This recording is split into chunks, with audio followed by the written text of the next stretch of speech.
Okay, welcome to Virtual Worm Blender tutorial number 8. Now I want to take this tutorial to just kind of go over systematically all of the function buttons and what these do and how we can make best use of them. We've already seen some of them in action, but let's just go through them one at a time.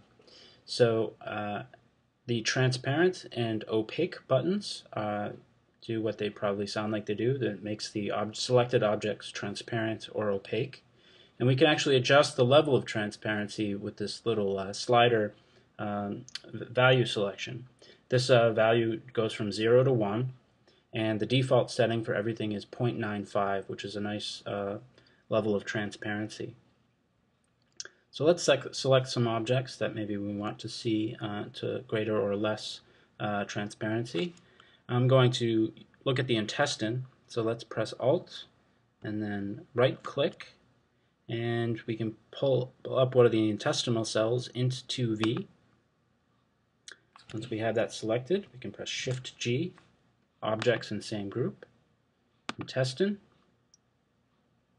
and now I'm going to choose the transparency setting, and I'm just going to click once inside here and start dragging. And we can actually drag this down systematically. And we can see that pretty quickly, actually, the transparency gives way to a much more opaque series of cells. And if we orbit around here, we can see that all of these cells, they look a little strange because of the transparency. Gives them this kind of shadowy or kind of see-through look. We can actually also then click on opaque, and we can't see through any of them, and they really stand out amongst all the other cells. So these are the intestinal cells of the worm.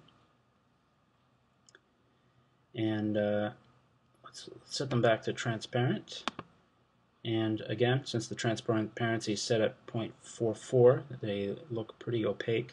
Let's select left click once in here and then press 0.95, and we'll get them back to their original default setting.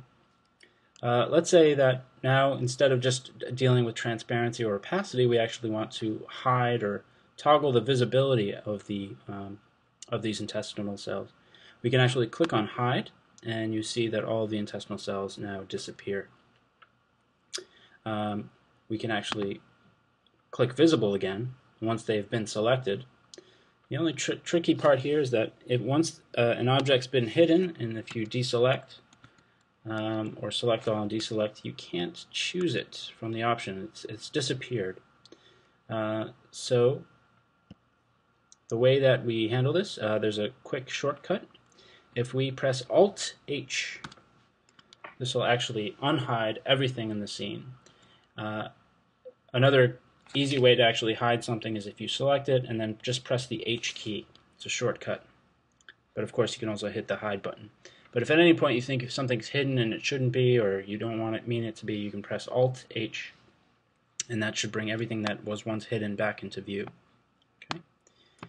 So we can toggle the visibility if once we've selected an object in here, if it's already hidden, our only option is to select it in these two selection panels, and then click on visible and have it come up. Another option that we've already used a couple times is the center button. So I just selected the PVDR neuron here, and I'm going to click center, and it's going to center our view right around the PVDR neuron.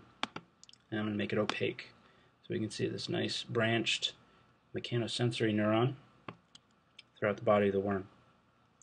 And we also have show cell name, shows us the name of the PVDR neuron. We can hide the cell name.